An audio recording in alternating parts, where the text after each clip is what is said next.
Selamat sore, kembali lagi bersama saya Ermelinda Santri, mahasiswa Universitas Nusa Cendana Kupang, Fakultas Ilmu Sosial dan Ilmu Politik, NIM 1803030143. Di pertemuan kali ini saya akan menganalisis mengenai korupsi dan penanganan COVID-19 di NTT.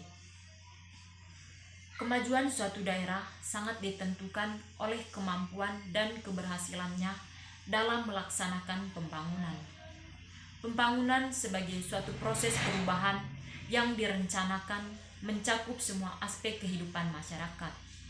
Efektivitas dan keberhasilan pembangunan terutama ditentukan oleh dua faktor, yaitu sumber daya manusia, yakni orang-orang yang terlibat sejak dari perencanaan sampai pada pelaksanaan dan pembiayaan. Di antara dua faktor tersebut, yang paling dominan adalah faktor manusia. NTT merupakan salah satu provinsi yang notabene memiliki keanekaragaman kekayaan sumber daya alamnya. Tetapi, ironisnya, NTT tercinta ini jika dibandingkan dengan provinsi lain di Indonesia, bukanlah merupakan sebuah provinsi yang maju, malahan termasuk dalam provinsi yang terbelakang. Mengapa demikian? Salah satu penyebabnya adalah rendahnya kualitas sumber daya manusianya. Kualitas tersebut bukan hanya dari segi pengetahuan atau intelektualnya, tetapi juga menyangkut kualitas moral dan kepribadiannya. Rapuhnya moral dan rendahnya tingkat kejujuran dari aparat penyelenggaraan pemerintah menyebabkan terjadinya korupsi.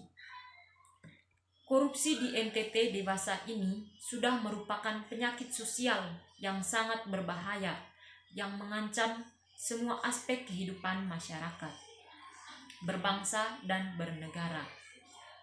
Korupsi telah mengakibatkan kerugian material keuangan negara yang sangat besar.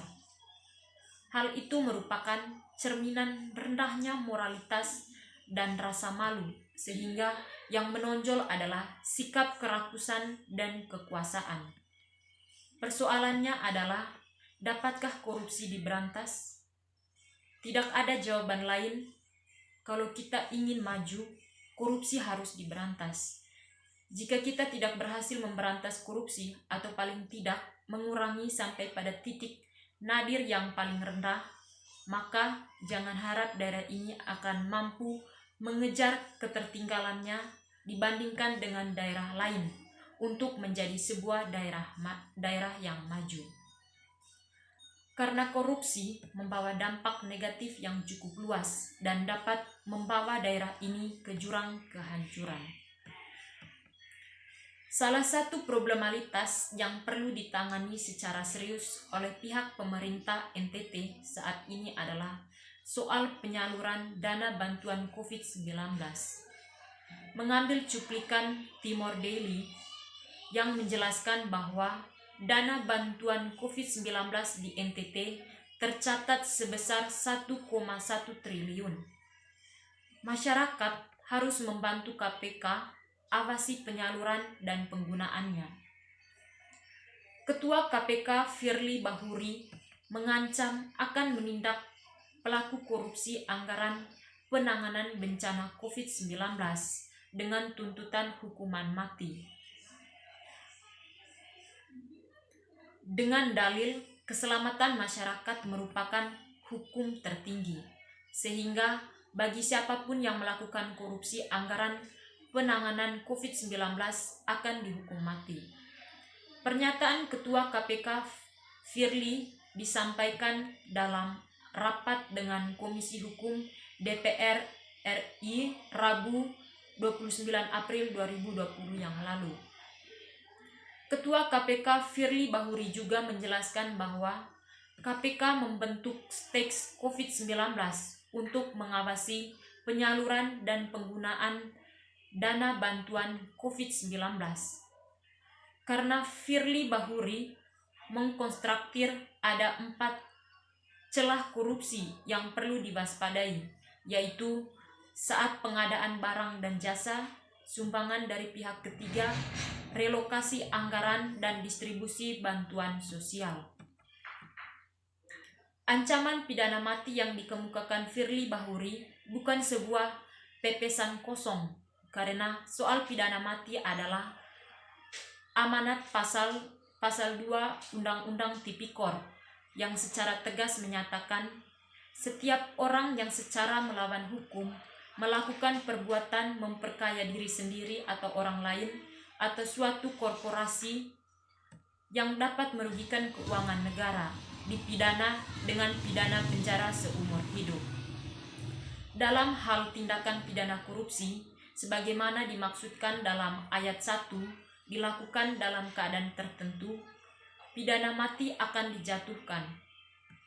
Penjelasan frasa dilakukan dalam keadaan tertentu dimaksudkan antara lain adalah pada tindakan pidana korupsi yang dilakukan saat negara sedang menghadapi bencana secara nasional.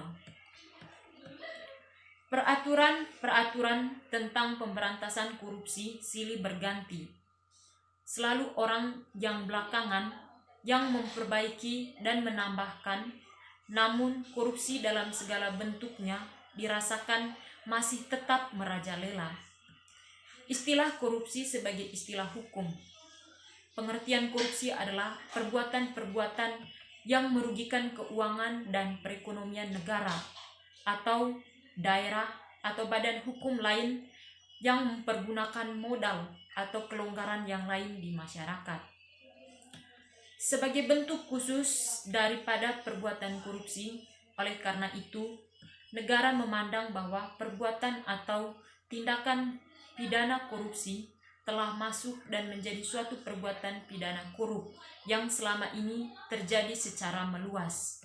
Tidak hanya merugikan keuangan negara dan daerah, tetapi juga telah merupakan pelanggaran terhadap hak-hak sosial dan ekonomi masyarakat secara luas. Sehingga tindakan pidana korupsi perlu digolongkan sebagai kejahatan yang pemberantasannya harus dilakukan secara luas, secara luar biasa. Baik, sekian video.